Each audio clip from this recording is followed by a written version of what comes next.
That's it. One, action. Enjoy. Thank you, Matthew Cohen, for all of your great help. Amen. This is Rabbi Hilllel Faerman together with Shabbatai Jacobson and Sruli Manel and a number of other Talmidim who have helped me learn Beitsa till we're now, thank God, graduating to the fourth Parak. What a momentous day. And to celebrate, there's lots of jugs of wine because it's called Movavi Kade Yain. And Rashi says that there are 3 or 4 jugs of wine that we're talking about. That's what we're talking about. So let's start off. Would you like to read Shabbatai? Sure. Go ahead. Say it loudly for the camera.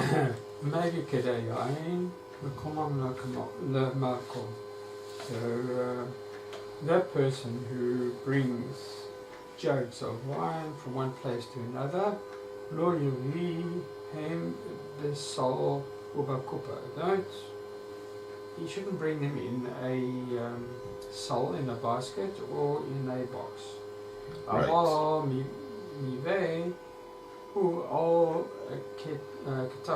But you can bring him on his shoulder, or lifnei, or lifnav, or in front of him.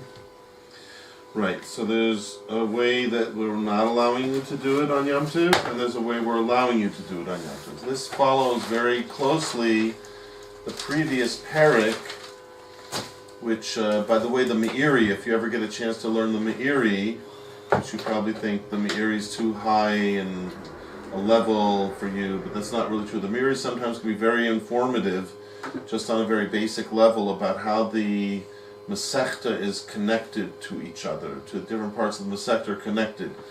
For example, the beginning of the Masechta usually gives you the layout of the whole Masechta, how it's going to lead from one subject to another, which is very helpful. Sometimes when we learn a Masechta, we don't often see the connection between the sections. Nice to have been informed. So the Meiri very often explains, and when you start to think of it that way, you realize that Rabbi Yehuda Nasi set up the Mishnayos, which of course when we learn Gemora, we're just learning the in-depth part of the Mishnayos, but that's really still connected to the Mishnayos. So you see that the end of one parak is very often connected to the beginning of the next parak. So we often think of a parak as being a chapter, like in a regular textbook or even other kinds of books where there are chapters. We often think each chapter has a certain subject, and it very often is that way. But it's not so cut and dry, because very often the end of one chapter is overlapping and connecting to the beginning of the next chapter.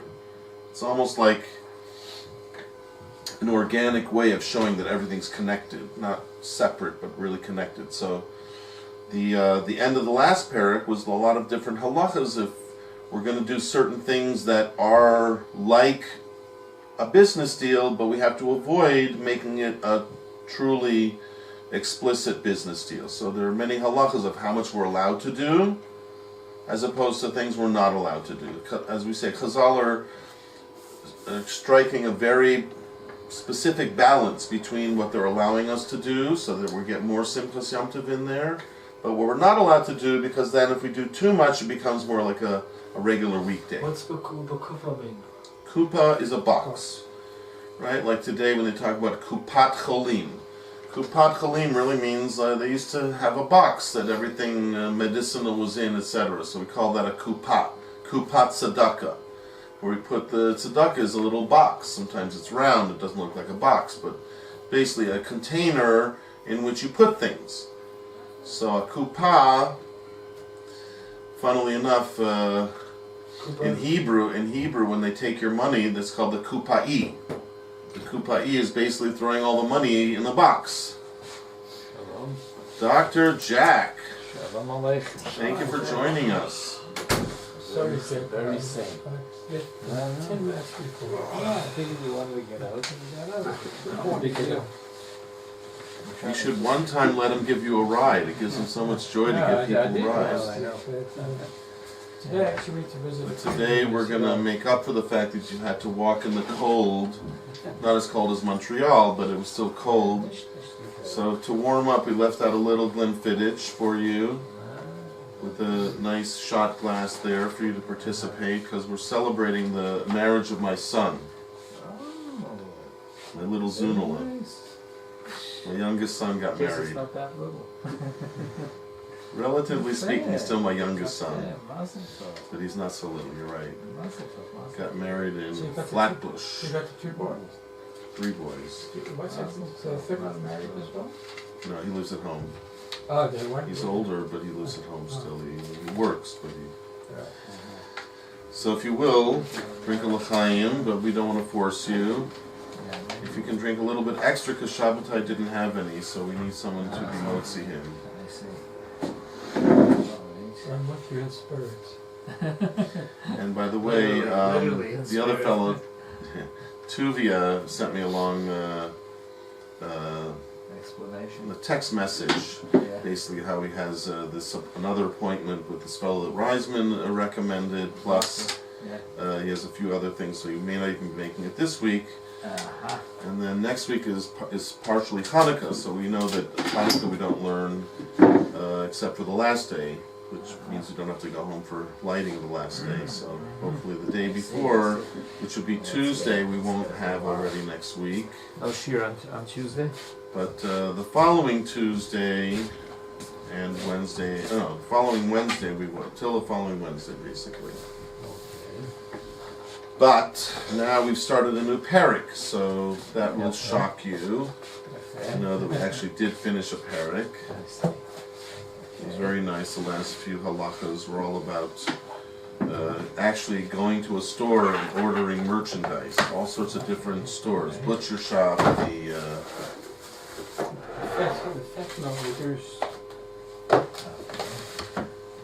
different stores that we're allowed to go to and buy on Yom Tov itself, which is a big shock, but that we know already is the halacha. And again, how do we do it? We do it not being very careful not to say it in a way that would be. There's brownies, by the way, over there. If you like brownies, these are Danishes that Matt made.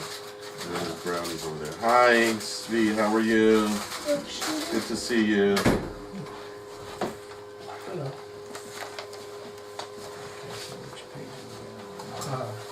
There's some brownies over there if you like brownies, Svi. Good to see you. By the way, I got a mazel tov. My youngest son got married. Yeah. Should have many simchas yourself. At the right time. Learning is the biggest simcha, Are you married? right? Are you married? No. Not yet? But we can honestly say he's our dear friend, because his name is Svi, which means in English dear. Here, it's me. Oh, You looking for something? Okay. Your father's bag? He may have It's a bag, it. yeah. What's that one? This is it's my bag. I don't know. I'm not sure if his bag is here. Did he say it's down here? I don't know if this- You might have it up there with him. You know where he hangs out up there, right? Alright, if you'd like to learn with us, you can. Other you can just do with your own thing. Would you like us to show you where we're learning, or you want to listen in? You want to just listen, or you want to follow? Or okay, do your own thing. Just passing my glasses here. Thank you. I can do two stuff in one time. Okay, you're a very talented guy. I did that in school. I read and I listened. And I hope we get a private viewing of your singing before Hanukkah. We may not make it to your concert, but we still want to have. If I probably will video it. Okay, but Last week I went to a chasana. That was the other day. My father left early, so I was singing the chasana. I'm very excited for you. Okay, so we started a new parak, the 4th parak, which is on Daf Kaf Tes Amid Beis. So it's a little bit like the 29th day of the month. You start the new month, right after the 29th day of the month. Really, every month in Judaism is 29, and I think a 3/4 of a day or something like that. Not a full 29, but 29 in a certain amount.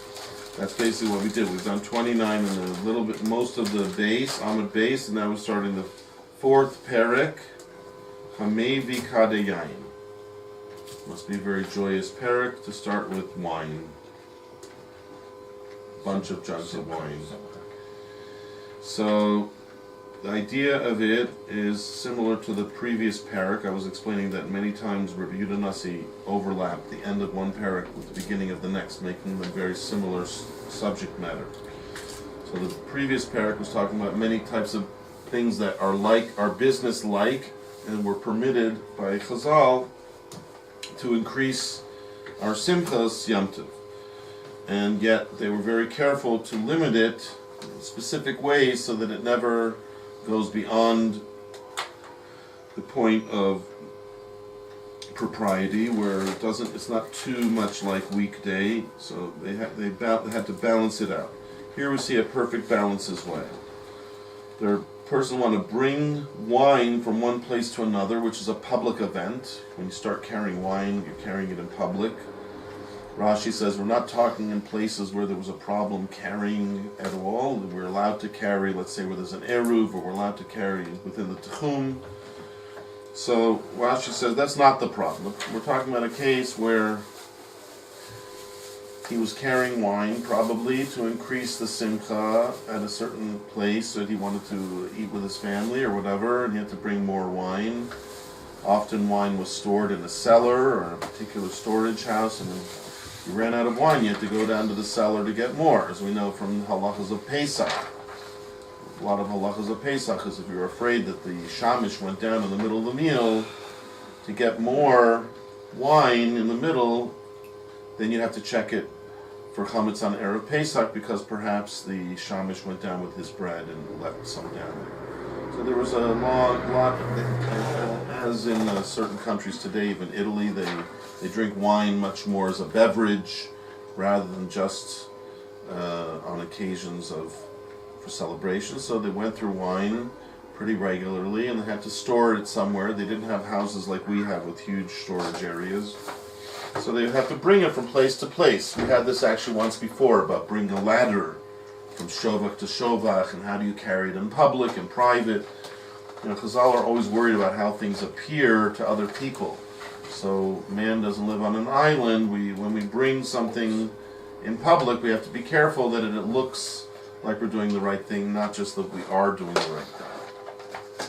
So here we're talking about he wants to bring jugs of wine, but once you're bringing more than a few, you have to carry it in a big box. That's how the normal person will carry things. But the problem with carrying big boxes is it looks very much like during the week they're doing an enterprise, they're delivering, they're making deliveries and so forth, and that's a problem. So Chazal say again exactly where to strike the balance. Where do they strike the balance? So we start with Movavi Kade Yain. A person brings jugs of wine. And by the way, a cod, we don't always know what a cod is. They talk about it in Bava Kama, that's right, because at one point it talks about he broke a cod, and then it says he broke a chavis. So the Gemora says, well, tell me what it is. Is it a cod that he broke or a chavis? The Gemora says it's a certain type of jug. It's not a real chavis and it's not a real cod. It's somewhere in the middle. Some people call it a cod and some people call it a chavis. So it's like a mid-size, but this is a real cod that we're talking about, much smaller, a real jug. And that's what it says on Hanukkah. It says on Hanukkah, which we're approaching Hanukkah, it's very nice, and we're now talking a little bit about a cod. What is a cod? Because that's what they found when they came in, and that's one of the things we celebrate on Hanukkah, is that they found a cod of shemen. Some call it a pach, some call it a cod. Some say they found one cod of shemen. One cod, one jug that was still full. It had to have enough for all the cups of the menorah. It was a big menorah for one day, and it lasted for 8 days, but it had enough for at least one day. That means the morning and the evening. So it had quite a lot in one jug. But pach, I think, was even smaller. So pach is a bit of a chiddush to call it a pach. But anyhow, that I think you will find Chazal call it a cod as well as a box. So here we're talking about bringing a number of jugs. Once you start talking about more than a few, do you want to bring them in a basket or a box? But then it starts looking too much like a business. So the Chazal say, okay, you want to bring Kadeh Yain and Kadeh Shem and whatever, and you want to bring it from one place to another. What does that mean, from one place to another? That it's going to end up being public. It's like if I were bringing it from B'nai Yeshivas, where we're now learning, to some other shul, I'd have to walk through the streets with it. Once you start doing that, people take notice of what you're doing, and then people judge you. They think you're doing one thing, or they think you're doing something else, and it becomes a public. It could be a Hilllel Hashem if it looks like you're doing business on Yom Tov. So Chazal say, Lo yivei ein b'salo v'kupa. Don't bring them in a basket or a box. And Rashi says it's a specific amount that we're talking about that would fit into a basket or a box, which we'll see in Rashi in a minute. Aval, but, you see where we are, Jack? Yeah. Aval, but, maybe who, he is allowed to bring al kasefo, on his shoulder, or lefana. Those are two different amounts, right? On your shoulder, usually one fits on your shoulder, but before you could carry two, right? If you're holding them in your hands in front of you, you could hold two jugs. So it seems, I think that's how Rashi's going to learn, that what it's really saying is you can really only bring one or two. One on your shoulder, if that's how much you have, or two in front of you, which would be holding them in front of you, but not more. Because if you bring more, people are going to see you carrying a basket full of 3 or a box full of 4 or more. It's really going to look like you're doing business. Okay? So, again, Chazal are making a very specific balance between allowing you something that would be a bit questionable, but for the sake of simplicity, they want to make it more accessible. On the other hand, they can't do too much because then it will look like you're doing business.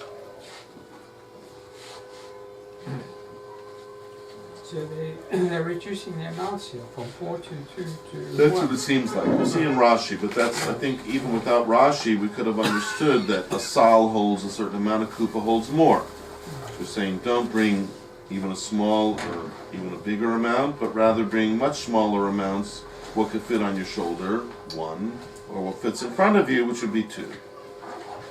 But honestly, I don't know how much I would have known without Rashi, but luckily Rashi takes that approach. Okay, so let's see the Rashi. You want to try it, Sruli? Maybe makam lemakam. One can bring wine from one place to another place. The toichat chum within the boundary, or aidei eruv, through by means of an eruv. Right. Rashi's not being specific.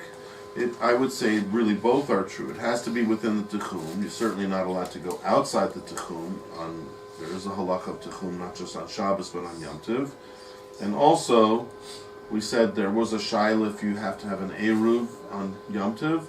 But in the meantime, let's supposing you do, so you have to have an Eruv. We're talking about in places where you're allowed to carry, in other words. So the issue is not carrying per se, but rather how much you're carrying.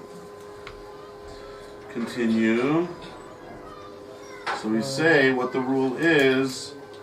Lo yavian b'sal b'kupa. You cannot bring them in the basket or a box. Lo say shalosh v'arba b'sal kufa. The 3 and 4. Now, Right. So Rashi doesn't even mention the sal, which is interesting, as if the sal, once you explain the kupa, the sal will be understood. They're both larger containers where you could fit more in there. So Rashi says you could fit 3 or even 4 into the box. Right? So you could say maybe 3 is for the basket and 4 is for the box, or whatever. It doesn't matter. But we're talking about a larger amount of 3 or 4. That's what Rashi seems to say. So according to Rashi, the minimum, the problem starts at 3. And that's what we talk about box. What's so bad about being 3 or 4 in a box? Yasha'ain. No. This is the word we said is from the Birkas Kohanim. How does Birkas Kohanim go? Yisa. Lift up. This is the word you now see in front of you. Hashem is will lift it up. Sorry, pronounce it? Yeah, the Yisa'ain, right? Exactly. Yisa aim. Close to you. He shall lift them up. Shall lift them up. Shall lift them up. So that's what Rashi says. If you have 3 or 4 in a box, he will have to lift them up. Right? That's what happens. You have a box, you have to lift it up. You put it on your shoulder, put it whatever. And then the problem is, Rashi says, Here can I say Chol, his famous words. it what? Appears like you're doing an act of the weekday. Right. Looks like you're carrying on like a regular business, which is what a weekday usually is. A weekday is usually when you do business. So saying it looks like our weekday way of doing things, like saying it looks like you're doing business. Yep. What is that idea? Because in the weekday you tend to what? Laseis Masaot. Carry burdens. That's right. So usually people don't do that when they're resting or when they're relaxing, like having a weekend off, so to speak. But when they're in business, people lift up heavy loads on their shoulders, big boxes and so on and so forth. So it looks very much like they're doing business. I remember my kids when they were young, that's how they would always mimic the people who do deliveries, right? They take a box, they put it on their shoulders, and they feel like they're a grown-up person. Because that's very indicative of how people do business. So that's what we can't do. We can't look like we're doing business. Aval, Maybe a katbar. he could bring these jugs on his shoulder. Achas or Stein. There's see, now Rashi has covered all the bases. The part that you can't do, Rashi says specific numbers, 3 or 4. The part that you can do, Rashi also wants specific numbers, 1 or 2. Right? That you can't So if you use- take both Rashis together, you have a clear picture of what Chazal were worried about. Amounts. You take too much, looks like you're doing business. Even though Rashi mentioned another problem, that you're lifting up the burden and you're making it look like you're doing a job. But again, if we don't know amounts, it's hard to judge where to draw the line. Rashi said that's what Chazal meant when they mentioned these different containers. It's not so much the container per se, but rather what you end up putting into such a container. So now with Rashi, it's much easier, excuse the pun, to get a handle on this, right? To know how much is the problem. How much is the problem? 3 and 4 and so forth. But how much is not a problem? 1 or 2, right? So basically 2 is okay, 3 is all of a sudden okay, not okay. Why? Because 2 you can still carry without a container. 3 or 4 you already need a container. Once you need a container, it looks like you're doing business. Right? That's how pretty much Rashi's learning. Keep going. Because if he does only 1 or 2, what's so good about that? Or the fun of. No, before that, the previous Rashi in the middle. Maybe I'll katbar achas. Bring it. Achas or Shtaim. You read that already? 1 or 2. Why is that okay? The mukach, because it's a proven matter, meaning it'll be obvious to everyone that what? He's only doing what was necessary for Yom Tov. Right? He's not doing business. He's doing something for Yom Tov. Rashi said that's the important thing, and that's what I said to you before. The same subject that we're talking about now is really the same subject that we were talking about before, in the previous parak at the end. Am I doing something that makes it obvious that I'm doing business? Or is it like a camouflaged act? As long as it's camouflaged, and it looks like I'm doing it for Yom Tov, it's clear, Rashi says here, it has to be clear, mukach, that it's for Yom Tov, then I'm okay. Okay? That's why in the previous case we said, for example, you can ask for a number. Give me so many nuts and so many eggs and so forth. But anything more than that would look like business. But less than that, the Mishnah said what? is what you normally would do in your house. That's what the Mishnah said. It's the derech of people in their house to talk about the number of how much you want this and how much you want of that. So anything that can be interpreted as something that's more of a family-oriented activity, I'm doing it for my family, I'm doing it with my family as a family activity, then it's good. That's a Yom Tov activity. But anything you start doing that starts to look like a business activity, then it's a problem. So here's a classic example where it's very much dependent on how much, because it'll look one way in one situation and another way in another. Okay, so that's pretty much the keynote halacha in this parak. So we're still talking about doing things for the sake of Yom Tov, but may have to be done in a certain way. Excuse me, to protect the sanctity of Yom Tov, to keep it looking like a Yom Tov, to keep it holy. Okay. So that's ochel nefesh, right? What's ochel nefesh? Carrying wine or taking wine. It's something that's necessary for simcha. But why would You should just know that when you use the term ochel nefesh, Yeah. normally that is when we talk about a malacha. That, let's say on Shabbos would be aser, Right. but we say for ochel nefesh, on Yom Tov it's mutter. And here we carry. Your usage of the expression of ochel nefesh, you don't realize it normally has connotations of when we're talking about a specific malacha, and to explain why it's mutter on Yom Tov. We're not talking about malacha here. In fact, Rashi went out of his way to say that. Rashi said, we're talking about where there's an eruv, Oh, so there's no malacha of carrying, okay. and there's also, it's within the tichum, so there's no problem of that. So there's no problem of the carrying per se as a malacha. That's how that Rashi should be interpreted. So Rashi takes the focus away from the normal concerns, which would be malacha, and makes us focus in what the real problem is here. Like we said, at the end of last parak and the beginning of this parak, similar ideas of what's the problem? Period. You don't want to make it look like you're doing business. Right? Even in the previous parak, you were actually doing business. You were buying something from a store. Doesn't matter. Do it in a way that doesn't make it look like you're doing business. Because in the end of the day, even though there's some business involved, but you're really doing it also for tzorech Yom Tov.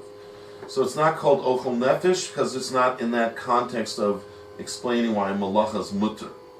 I mean, if It's not the malacha here we're worried about. We're worried about the way that you happen to be doing this either looks business-like or doesn't look business-like.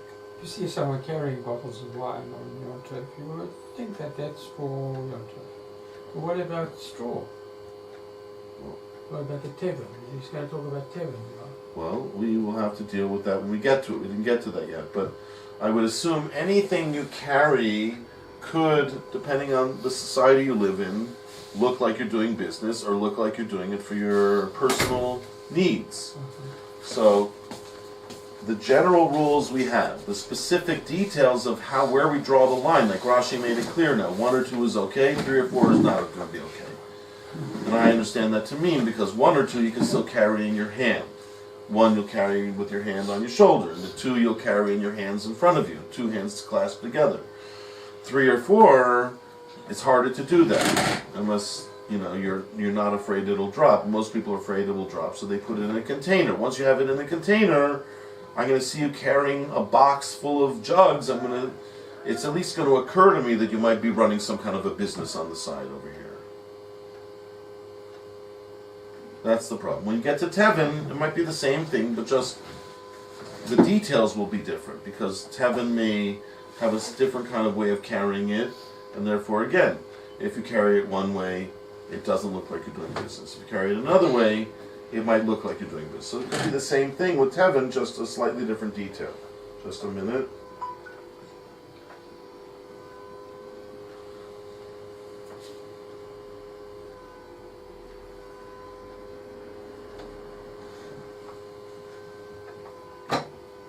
Okay. So let's go on to that second halacha now. Just one second. Do we have still a Rashi? Oh, lefanav. Okay.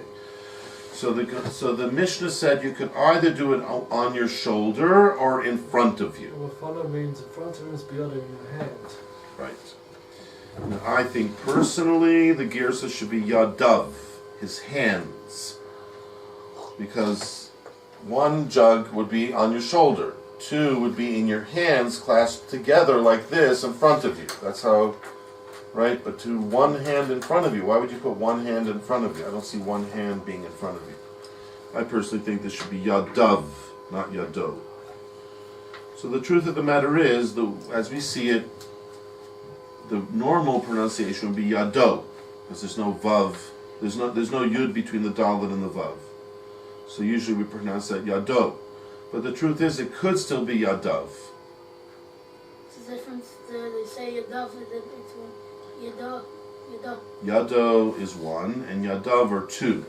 Yado would mean his hand, and yadav would mean his hands. Yadav. But the Rashi writes it as if he's talking about yado, but it doesn't quite make sense, because the two cases that we're saying are mutter is on your shoulder, which I understand would be one, or in front of him, but to carry one thing in front of you is a bit awkward. I don't think people do that when they have carrying one. If I had to carry this, right, I wouldn't like carry it like this, okay? I might carry it like this, or I might carry it like that. If it's a real jug and it's a little bit awkward, I carry it one. So I personally think that's what Rashi said before. What's mutter, one or two? What will be one when you carry it on your shoulder? What will be two when you clasp your hands together and you carry two jugs together? But that requires two hands. So that would make sense if Rashi's really talking about yadav and not yado. Just a simple little thing, but to me it makes more sense if it's yadav. Okay, so let's continue then. That's the first half of the Mishnah, talking about wine, jugs of wine. The chain, you want to try it, Shabbatai? So the person who's carrying straw. But again, the chain would mean. Therefore. No, that's lachain. Bachain with a vav means and likewise. Literally and yes, but it means and likewise. Just like we said about the wine, likewise we have a similar problem with tevin. We'll have to balance it out. A certain way of carrying will be mutter because it looks like you're doing it for the tzarech of Yom Tov. The other way of carrying will be asur because it looks like you're doing it for business. That's what I would assume just from the word v'chein, that we're making a comparison in another object with the same principle. That you want to make sure you do it in a way that makes it clear to everyone around you what you're doing. So likewise, the person who carries straw, lo yifshal et hakufa la'acharav. So he doesn't, He should not. He should appear to be carrying it, the kufa, the box, off behind it. Why say appear? What's yifshal? I think it means to lower down.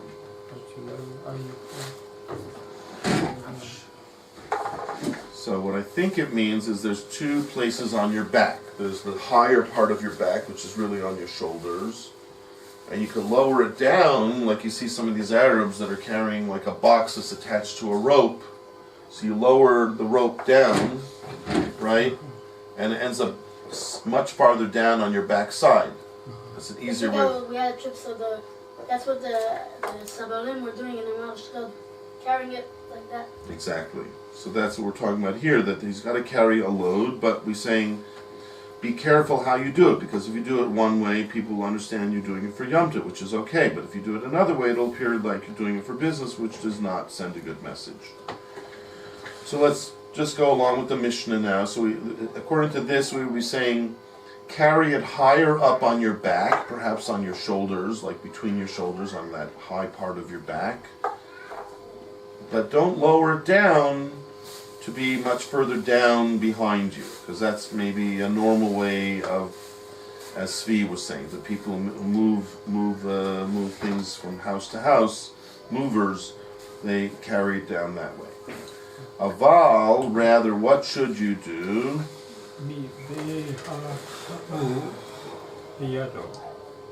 Meviah. That he should bring it, which is the This is kupa, correct. will be in his hand. Right. So if you carry it in your hand, which is not clear, in your hand on your shoulder, let's say, or maybe before you, we had two possibilities before, that you were going to carry it on your shoulder or in front of you. So this time he's saying with your hand. Here I again would wonder whether it's biyado or biyadav. Looks like biyado. So that would mean on your shoulder. Carry it with your hand on your shoulder. That's what it sounds like, but maybe, again, Rashi might interpret it a bit differently, but whatever he is doing would be appropriate for his time for doing a personal job and not a business job. Okay, now the next halacha is a different halacha entirely, so let's first see the Rashi here. When Hamolich is a tevin, when it goes, right? Brings. Brings. Molich means you cause something to go. It's like madlik. What do we say madlik is? To cause something to burn. How do I cause a candle to burn? I light it. So we call it lighting a fire, but it's really causing the candle to burn. It's a causative word. So molich is the same as madlik. Just Causes to burn. causing something to go. Causing something to go. Like lech. Lech lecha. Go. Right? Lalechet means to go. Ani holech. I'm going. Molich is the causing. I'm causing an object to go. Objects don't go on their own. So you can't say it's holech. The kupa is holechet. A kupa doesn't go on its own. Someone has to bring it. You call it bringing it. Right? But what it really is, you're causing it to go from one place to another. How do you cause something to go? You carry it from one place to another. But that's the word that Chazal often use when they're talking about an object being brought from one place to another. It's also the same word we use, by the way, when you do the lulav and esrog. You say you're molich umevi. You push it away from yourself. It's called molich, because you're causing it to go somewhere away from you. And then mevi, you're bringing it back to yourself. So really, molich is when you're going to somewhere, like lech lecha, go somewhere else. Go to another country, go far away.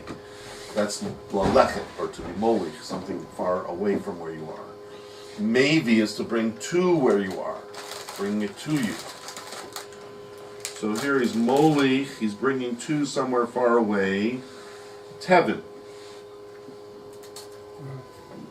Hay or straw.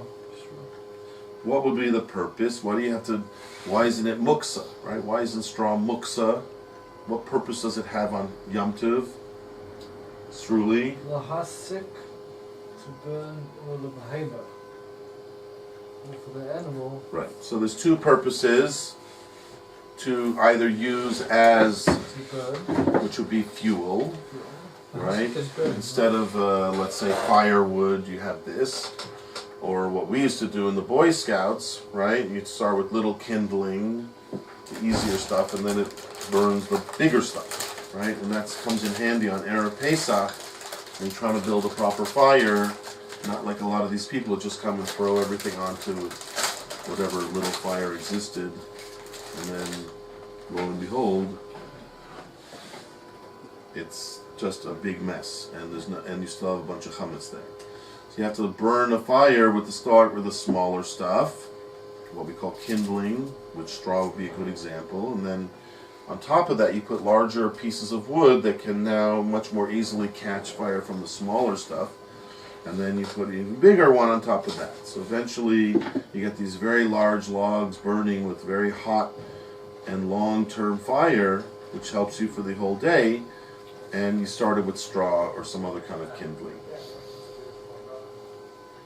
So that's one purpose of bringing tevin. Rashi says another purpose of bringing the tevin would be what? Lebehema. For the sake of your animals, right? Because there's two functions for hay: to start a fire as the kindling, or to feed your animals, right? That's a very, very common animal food would be hay. To start a fire.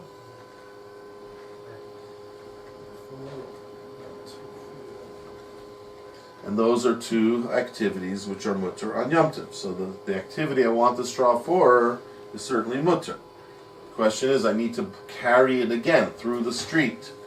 I don't happen to have enough hay, so I go to Jack and ask him if he has an extra bundle of hay in his barn, And he says, of course, Rabbi Faerman, no problem. Right? It just cost you $100. That's no problem. But luckily, you're not allowed to mention money on Yom Tov, so I can say later I thought it was a few pennies. But the problem then will be carrying it through the street. People are going to see Rabbi Faerman carrying a bundle of hay. Could be a Hilllel Hashem. People might think I'm running a business or doing other kinds of things. So the Gemora says there's a special way of doing it.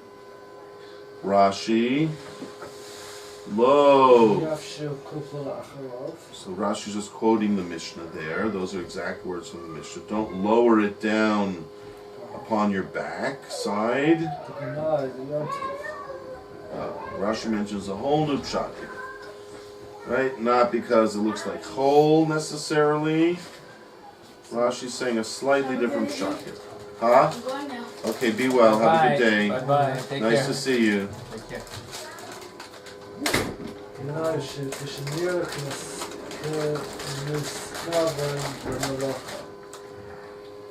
It's interesting. You see there's an olive there?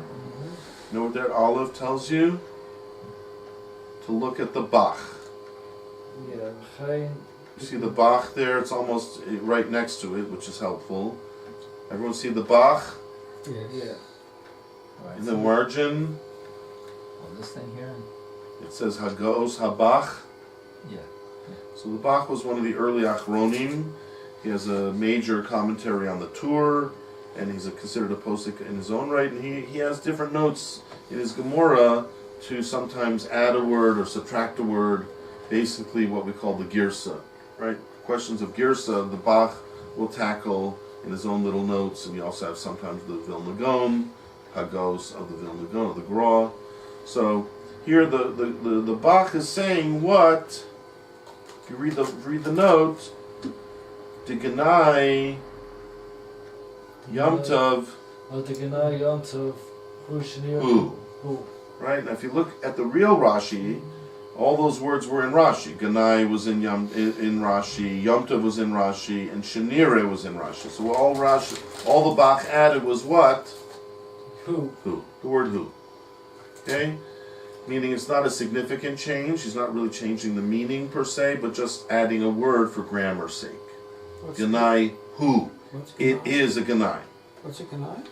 An embarrassment or a disgrace.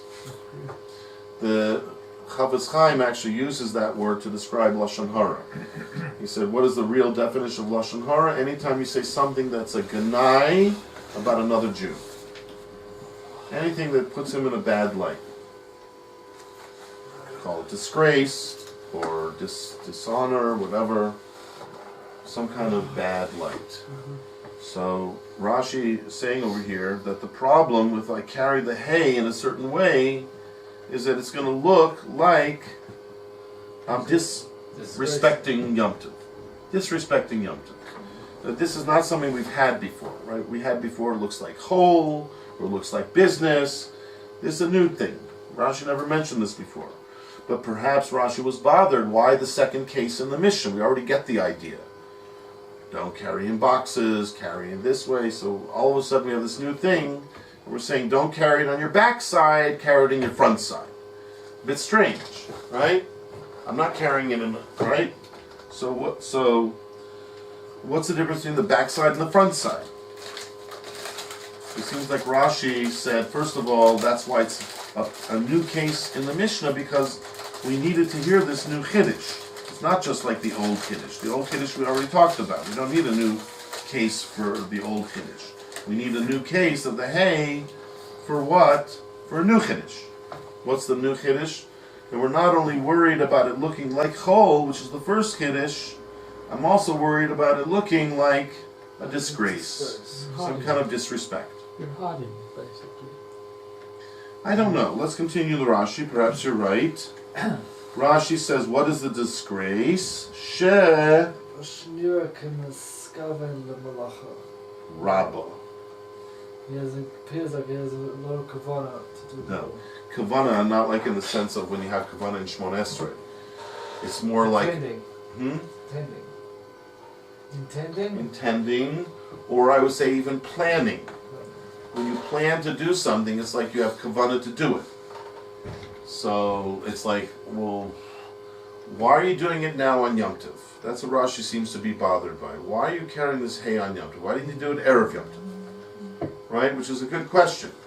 All these things, like, why didn't the person do it Erev Yom Tov?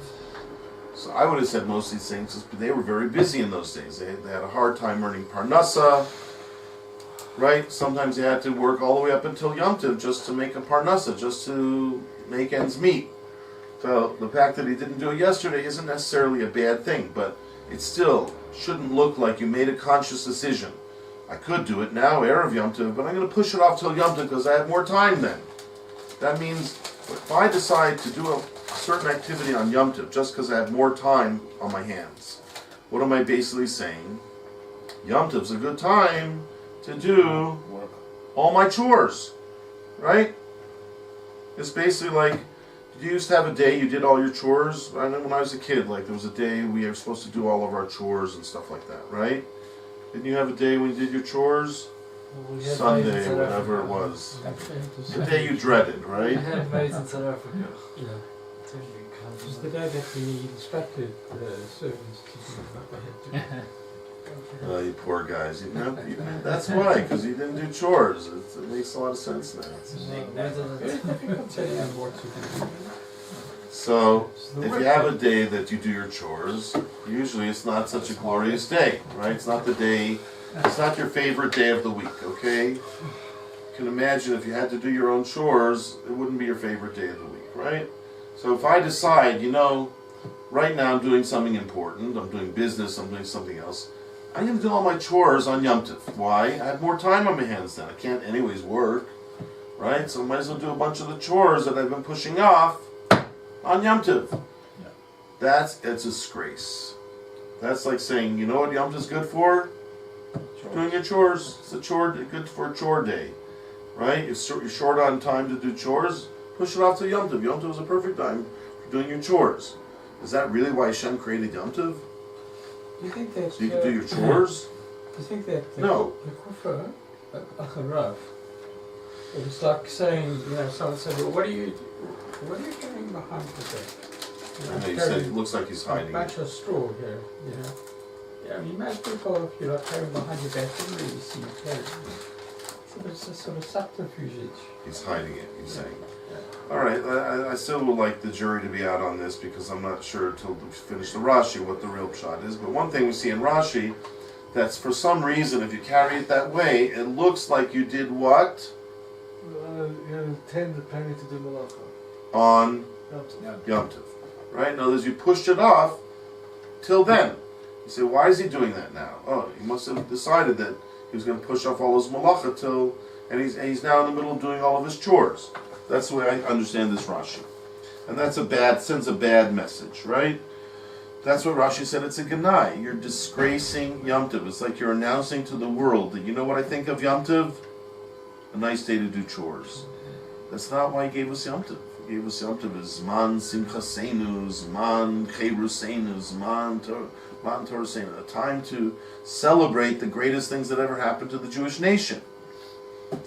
They say Rav Yosef would eat an incredible delicacy on Shavuos. Why? He said, if it weren't for today, when we received the Torah, I would have been like any other Joe in the shuk. Kama Yosef yesh b'shuk. Right? Go out to the shuk and see how many srulis there are. You hear this guy saying, Sruli, come bring the... And you think, I could have been like them. Right? I could have been like them. They're very nice people. But being a Torah scholar is even bigger. So he celebrated on Shavuos more than any other day, because he said, today I have even more Akar Satov for what I became than any other. It was a day of Akar Satov, a day for celebrating what we become, what we're capable of thanking Hashem and getting closer to Hashem, and when there was a basic English bring karbanos to Hashem even. So to treat Yom Tov as just another day to plan out when you do all your chores, not a good sign. It's a sign of disrespect, not a sign of respect. That's what I think he's saying.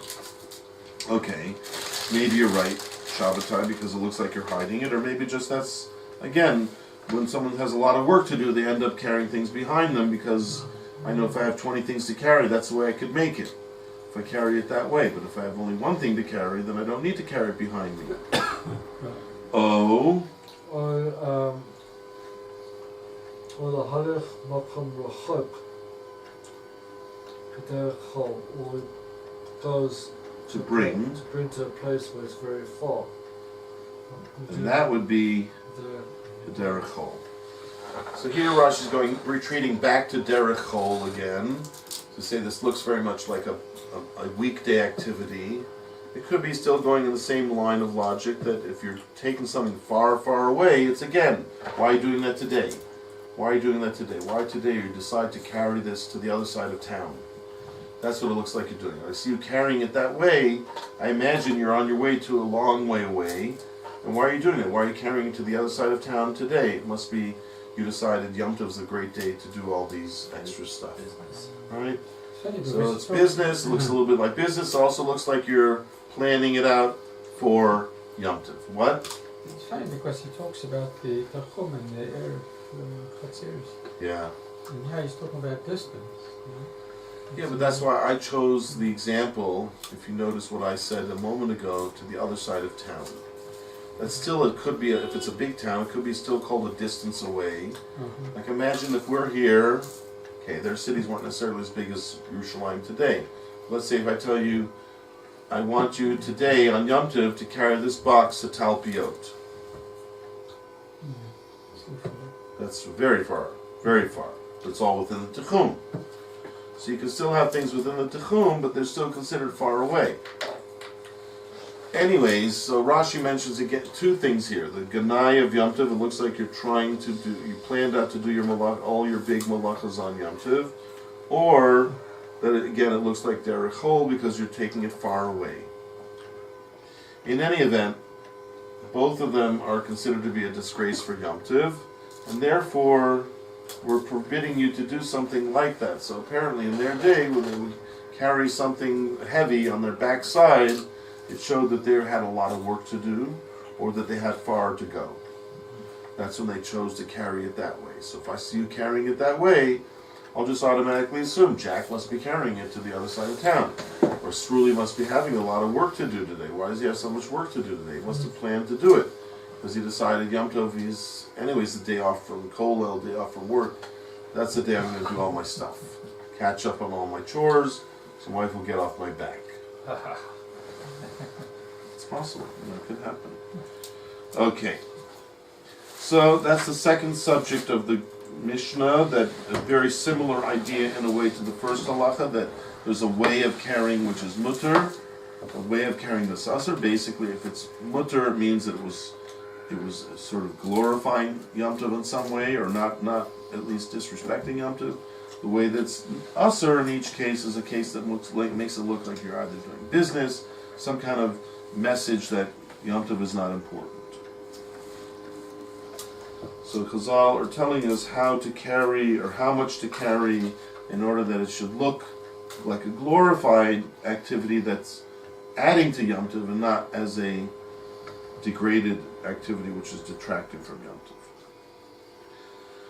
Okay, so now let's continue on in the Mishnah. You want to try the last word on the page, Jack? Last page, last word on the page. There are rumat here. Yep. There are rumat. No, not that one. That's the next word from the next page. They do that. They print below everything one more word, so that if you're reading really You fast, start the X. you're already starting the first word from the next page. But no, not that word. The word above that. Matchilin. Right. Matchilin. Now go to the next word, which they print there, like you saw, but they also print on the next page, if you want to look at the next page. The arumat. Aremat. Aremat hateben. So let's talk about what's an arema. A mountain, a little hill. Yeah, like a A pile. pile. So what would that mean? Matchilin would mean what? Starting. But it's plural, so get the plural They, idea in there. They started. Could be they, but also could be we. Now we started. Okay, so it's not a past tense, it's a present tense. So you say, we are allowed, I think that's how we should make it more of a halacha, because really what we're reading here are halachas about Yom Tov. So matchilim means we are allowed to start A small hill of Tevin, a small pile, of right? We're allowed to start Small piling up, basically, Tevin. right, straw. Or the eitzim muktzah. Right. Not trees that are muktzah. Eitzim could be trees, it could just be wood, piece of wood. Now muktzah, I believe, we'll need Rashi really on this, but I believe muktzah could mean like a designated area. Like we talk about, you're mekatzeh something, is like you're pushing it off to the side, right? The word katzeh means the edge. Like someone who's an extremist, they call him a kitzoni, right? Or we talk about the Kates HaMashiach, when the end of time, when Mashiach will come, or whatever. So, the word muktzah, even though we think of muktzah as like something you're not allowed to move on Yom Tov or Shabbos, but it really comes to the idea of something that was pushed off to the edge. So normally we say you're not allowed to, something's pushed off to the edge, it means you don't even think you'll ever use it, so I'll say you can't use it, right? But muktzah really means something that was pushed off to the side. So I think it means where you take the wood and you push it off to store it, I think, there. It's like a storage area. Put it in a little So let's say, very often a place that's used for storage, you can have, especially at the end, when you've sort of finished taking the major stuff there, you end up with stuff scattered all about. Pile. Like, no, scattered. Oh, scattered. Scattered. Let's say I walk into a yard. Let's say it means like a wood chopping yard or something. What am I going to find? There are wood scattered all around. Right? What's the natural thing to want to do at that point? Pile it up. Clean up the mess. Right? And by piling it up, you not only clean up the mess, but you make it a manageable pile of wood that you can now use, as opposed to if it's scattered all over the place, you don't really end up using it well enough. So what I would think it's saying, that we're allowing you to take scattered hay or straw that's been scattered about and pile it up into a concentrated spot so you can use it, so it can become usable. When it's scattered all about, you can't use it. But you can't do that, what? With the wood that's been scattered about in like where the wood has been stored. What is the maskirin baramas hateva? You know what an arema is? A pile. Pile. You make a pile of grain. Right. Not grain. Of hay. We're talking about hay, tevin, right? Straw or hay. So it means that we said before that basically one of the usages of hay or of straw was for fire, which would make sense if it's talking about the eitzim in the next part of the sentence, which would be another part of how you make a fire, right? We said you take small kindling. The straw would be an example of small kindling. You put it down below, you start it up, then you put on top of it, like a teepee, the larger pieces of wood. So there's two parts of a fire, right? The smaller kindling and the larger pieces of wood. It seems to me like it's saying, in order to ensure that you're going to have enough kindling for the rest of the Yom Tov, we allow you to gather up in places where it's all scattered about straw and to make piles out of that. But we will not let you what? Take wood that's scattered all about and try to pile them up into a proper pile. I don't know why, but I could think of a few reasons, right? What are some of the things we're worried about on Yom Tov? It looks like you're doing business. I don't hear that as being a concern here. Maybe. It looks like you're disregarding Yom Tov because it looks like you plan to do this on Yom Tov. I don't see that as being a concern. I think you plan to do this on Yom Tov. But there's another thing that we often talk about on Yom Tov. What's another thing we want to make sure you have on Yom Tov and shouldn't disturb you? Warmth. Warmth? Yeah. Fire? Yeah. Why would that make a difference between straw and wood? Why would we allow you to pile up straw but not allow you to pile up wood? What could be so different between those two activities? Either because I need straw more, so I'll let you do that. Wood is our job. It's work. That's what I'm thinking. That maybe there's what we call tircha, right? The problem of tircha. We've seen this brought up before, that something that's too hard, we say no. again, the balance is struck between wanting to let you do things that will increase your simcha.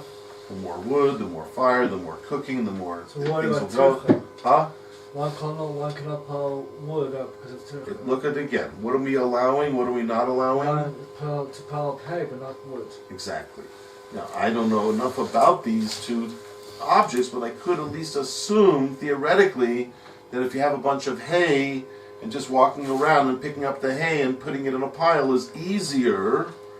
Now, the truth is, picking up hay is also, it's a little tiny thing. So it could be hard in that respect, of like making sure you grab the actual hay and not just, you can miss it because it's so small. But it's very light. It's very light. So to pile up hay could be at least looked at as what? Less of a tircha. Less of a tircha. Because it's, how hard is it to pile up hay, right? But to pile up a bunch of pieces of wood, at the end of the day, picking up 30, 40 pieces of wood could tire you out. Right? So maybe that is more of a tircha. I don't know. It's easier to pick up a piece of wood than hay in the sense of grabbing it or manipulating it, but on the sense of the heaviness of it, hay is not heavy and wood is heavy. So it could be the Chazal are worried again about tircha, which we've seen as a subject which keeps coming up left, right, and center. So let's assume that might be one of the reasons why we're worried. But maybe there's another reason. It's just starting the process of thinking about it. But it could be Rashi has other approaches to the subject. So let's see the Rashi.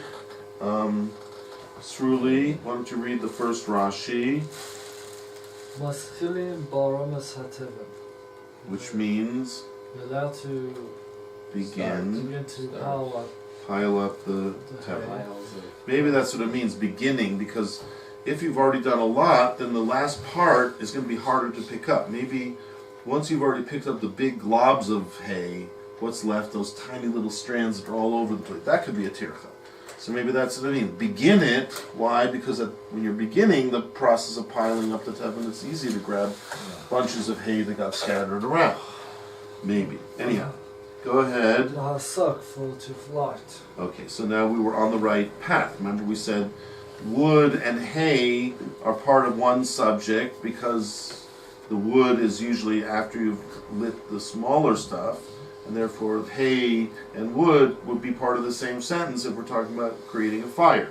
So Rashi says, we're allowing you to pile up the hay in order to allow you to burn the fire you want to burn. that's seek is the light. Hesek. Hesek is the light. It's interesting, in modern Hebrew, when you heat up a house, it's called the hasakah. Right? You'll hear people talking about it. In the olden days, not so much anymore, they had everybody in the building had one basic heating, like a furnace, that everyone had to contribute to the fueling of it and to the working of it. And that was something that brought a lot of people together. Today, it's not as in style. They use, everyone has their own junkers or whatever, different heating units in their own house. But it's called in Hebrew, that whole subject of heating is called hasakah. Which is funny because the real word hasakah means to burn. So most people, when they turn on their heat, they don't think they're burning something, but that's really where it comes from. Because in the old days, to produce heat, you had to burn stuff. So Rashi says, we will allow you to gather up and pile up the straw on Yom Tov because it has an important purpose, first of all, because you're going to have it there to fuel the fire. It wasn't prepared from Erev Yom Tov. Exactly. So that's a strike against you, right? We said before, if you didn't do something Erev Yom Tov, it could always look. He left, by the way. Mordechai, he said goodbye. He said he's leaving. So I didn't know what that meant, but if you're looking for him, he said he got up. He was here for a while. He learned a bit here, and then he got up and he left. Okay, so we said before that sometimes it's a strike against you if it looks like you didn't do it Erev Yom Tov and you plan to do it on Yom Tov. We said that could be like a disgrace for Yom Tov. Rosh is saying no. Here we are makel, even though you didn't do it Erev Yom Tov. You didn't. But not only that, lo zimna bi ba'odam. Now that lizamen means what? was together. to Join together. no more than that. It's like a zimun. You know what a zimun is? When you plan to be together, Yeah. you plan it out, Yeah. right? Muzuman. Like mizuman is prepared, right? It's like Yeah. it's like you're preparing it, which is usually when we talk about muksa. The question of muksa, you like to know that if you took something that could have been muksa, but you set it aside basically to use. You're basically mazmin it, okay, or mizamen it. So Rashi's saying over here an interesting thing. I have straw scattered about my yard, or whatever, right? Maybe I shouldn't be allowed to gather it up on Yom Tov for a different reason. Muksa. Right? Piece of straw is basically a piece of wood, like a stone or something that's not usable. So maybe I can't just gather it up on Yom Tov because it's muksa. I'm saying, no, we allow you to do that even though you didn't prepare it from beforehand. So you didn't specifically say, I'm going to use this hay on Yom Tov. So maybe it should be muksa. Right? No, we don't say that. We'll have to figure out why. But But Rosh is this says on the Erev Yom Tov? he did not do that. He did not prepare it Erev Yom Tov. He didn't basically decide to use it Erev Yom Tov. He didn't think about Erev Yom Tov. He didn't set it aside. He didn't think, I'm going to use this hay Erev Yom Tov. So Rashi hasn't really explained it, but just says it's okay. It's okay even if you didn't prepare it Erev Yom Tov. Why? Lo haya ragul lahasek mimena. Rashi's saying a bigger Kiddush now. I wasn't even that ragil. Used to. I wasn't habituated to using this stuff, right? Let's say I usually use other stuff, like real kindling, little chips of wood, and I don't really use straw, per se. So Rashi's saying a bigger Kiddush. I didn't prepare it out of Yom Tov, and also I don't usually use it. So that should mean it's for sure muksa, right? It's not something I normally use. But Rashi says no, it's okay. Lo haya ragul lahasek mimena. Hashta. Mashma delays le mukta. At this moment, it looks like There's no mukta. that lace lay. It's not to it. Him. Not to him. Who's the him? Person piling up. No. Whoever wrote this Mishnah. The Tana who wrote this Mishnah, we know there's a machlokus amongst Tanoim whether there is muksa. We have Rabbi Shimon, we have Rabbi Yehuda, we've talked about. That's right. Remember that phrase from the beginning of the sector? Leisli muksa, yeshli, isli muksa. So Rashi's saying now, he's bringing up a subject that probably the Gemora will develop, this subject. That it looks like the Tana at this point is allowing you to take straw that was just scattered around, and you didn't prepare it from Erev Yom Tov, you don't normally use it, so I would say that's like a rock. If I have a rock in my driveway, am I allowed to take it on Shabbos or on Yom Tov and say, the door's banging because of the wind, I need something to hold the door in place. Am I allowed to take it and make a door stopper of it on Shabbos or on Yom Tov? No. If I always use it for a door stopper, and it just happens to be now in my driveway, some kid took it out there, but that's my door stopper, that's my normal door stopper, then of course I'm allowed to bring it in. So it really depends on what your normal mindset is. So Rashi says the Kiddush here is that even though he didn't think about it at all, and he doesn't normally use it, so it should certainly be muksa, because it's just a piece of wood in the end. Straw is just a weird type of wood, like a twig. It's like a twig, basically. Are you allowed to go out to just take twigs? It should be muksa, Rashi's saying, unless you don't hold a muksa. And we know there are Tanoim who don't hold a muksa. So Rashi says, hashta. What does hashta mean? Now. Which normally implies what? At this point, in first reading, it looks like that this Tana, whoever wrote this into the Mishnah, doesn't hold of the problem of muksa, doesn't hold there is a problem of muksa. So if he doesn't hold of muksa, that means of course I can use it because it's a usable object. It has a usage on Yom Tov. I can't work to burn. I don't usually use it. I didn't think to use it yesterday, but I don't care about that part because I don't hold a muksa. So if you don't hold a muksa, then it makes a lot of sense why he's allowing you to take this straw and just pile it up and use it on Yom Tov. Stuff that you had never thought about using before. But that's okay, because if you don't hold a muksa, all you care about is it usable? Does it have a usage? Yes, it has a usage. Did you think to use it? I don't care. Right? If you don't hold a muksa, that's what you don't care about. So What? So mashma is It's understood, meaning there's an implied understanding. There's an implied nuance. the late lay is the idea. Late lay is like aim. It's like the Hebrew aimlo or aimly. Say aimly. Don't have. I don't have, but in terms of ideology, Yeah. I don't hold of. Oh, Right? I don't have a certain thing means I don't hold of it. I don't hold there's a problem of it. Leisei muksa means he doesn't hold there's a real problem of muksa. He doesn't hold of that whole institution called muksa. Now that has to be defined, by the way, because there are many types of muksa. Right? We say there's a regular muksa, then there's all sorts of weird kinds of muksa, like muksa machmas chisaron kis, muksa machmas mius. There are a lot of kinds of muksa that he might still hold of, but the regular grade A muksa is just a type of stuff that you don't normally use, right? Like a rock that's in your driveway. I don't normally use it, so if I didn't think to use it, I didn't set it aside to use, and I don't normally use it, it should be muksa.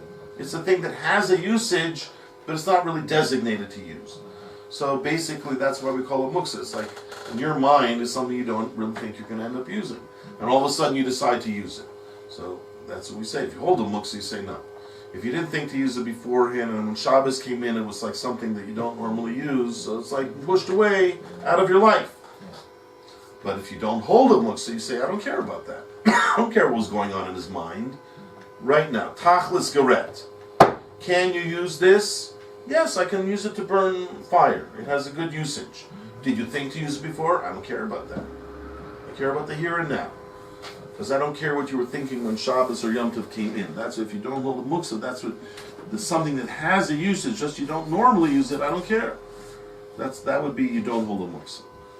Right? That's what Rashi's saying. Now when he says hashta, what is he implying? That now we think that that's probably true. In other words, we'll get to a certain part of the Gemora that discusses this part of the Mishnah. Someone's probably going to say that. This Tana doesn't hold a muksa. But Rashi's saying hashta is implying that only now we don't hold it. We think that. Later, when we work through the whole thing, we're going to probably see that he does hold a muksa. Or it's at least possible he holds a muksa. So hashta usually means as opposed to later. Now we probably could think one way, which is like the first way you start thinking about it, but probably later will change. That implies that will come some development. How's it going? Okay, so let's see the last Rashi, if we can get it under the wire here. Who didn't read enough Rashi today? You want to try it, Jack? Aval. Second wide line of Rashi. Second line of Rashi at the end.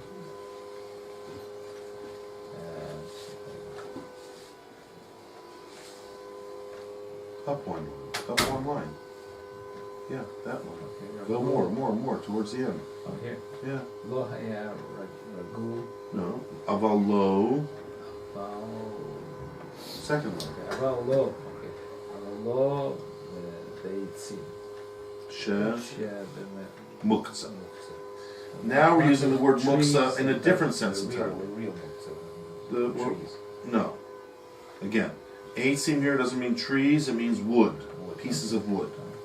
You cannot pile up pieces of wood that are in the muksa. Now, muksa here does not mean the halacha of muksa. It means a place where people generally push all their wood to the side. Rashi says right away. What are we talking about? What does the muksa here mean? Not what he meant in the last sentence. It's like a little bit misleading. 3 words ago, Rashi used it in a completely different sense, muksa. Like a yard. It's a yard, exactly. That's exactly what Rashi says. Look, the first word that Rashi says in his definition, when he's trying to clue you in on what muksa is, Rashi says, rachava. Now, rachava is from the word rachav. Wide area. Wide, very wide area. And he tells you, where is that wide area? Sha'achorei habatim. Behind the house. That's behind the houses, the backyard. That's where people usually chop wood and do all that kind of stuff in the back. Right? Like we used to do in the backyard.